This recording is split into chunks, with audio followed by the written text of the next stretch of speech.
Hi friends, మీకు ఈ video నచ్చితే లైక్ చేయండి, సబ్స్క్రైబ్ చేయండి. ఆరాధ్య వాళ్ళ ఇంట్లో ఆరాధ్యకి వాళ్ళ బావకి పెళ్లి పనులు మొదలు పెడుతూ ఉంటారు. అక్కడున్న ఆరాధ్య వాళ్ళ బావతో పెళ్లికి ఒప్పుకోవడంతో ఇంట్లో ఉన్న వాళ్ళందరూ చాలా సంతోషిస్తూ ఉంటారు. ఇంతలో ఆరాధ్యకి వాళ్ళ బావకి పసుపు కార్యక్రమాన్ని మొదలుపెట్టి నలుగురు రాసేతలకు స్నానం చేయిస్తూ ఉంటారు. అది చూసిన అక్కడ వాళ్ళందరూ వీళ్ళిద్దరి జంట చాడ ముచ్చటగా ఉంది కదా అని చెప్పేసి అంటారు. ఆ మాటలు వినగానే అక్కడున్న ఆరాధ్య వాళ్ళ బావ అయితే చాలా సంతోషిస్తూ సిగ్గుపడుతూ ఉంటాడు. ఇంతలో అక్కడున్న గౌతమ్ మాత్రం పాపని తీసుకొని ఆరాధ్య వాళ్ళ ఇంటికి బయలుదేరుతూ ఉంటాడు.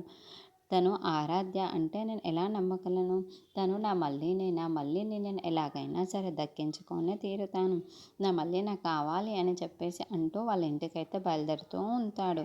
ఇంతలో అక్కడున్న ఆరాధ్య మాత్రం వాళ్ళ బావని పెళ్లి చేసుకుంటున్నాను అని చెప్పేసి చాలా సంతోషంగా ఆ పసుపు కార్యక్రమానికి జరుపుకుంటూ ఉంటుంది. ఇంతలో అక్కడున్న గౌతమ్ మాత్రం నా మల్లిని నేను ఎలాగైనా సరే దక్కించుకోవాలి, వేరెవరికో పెళ్లి చేసుకుంటుంది అంటే నేను ఎలా ఊరుకోగలను సాక్ష్యాధారాలు తీసుకొని ఆరాధ్య వాళ్ళ ఇంటికి వస్తూ ఉంటాడు. ఇంతలో కొంతమంది రౌడీలకి గౌతమ్ ఫోటోని ఇచ్చి తనని ఎలాగైనా సరే లేపేయాలి అని చెప్పేసి అంటాడు. ఆ మాటలు వినగానే అక్కడున్న రౌడీలు అయితే బయలుదేరి వీడిని ఎలాగైనా సరే పైనుండి పైకే లేపేయాలి తప్ప మళ్ళీ వాడు బతకకూడదు అని చెప్పేసి అనుకుంటూ ఆ రౌడీలు గౌతమ్ని చంపడానికైతే బయలుదేరుతూ ఉంటారు.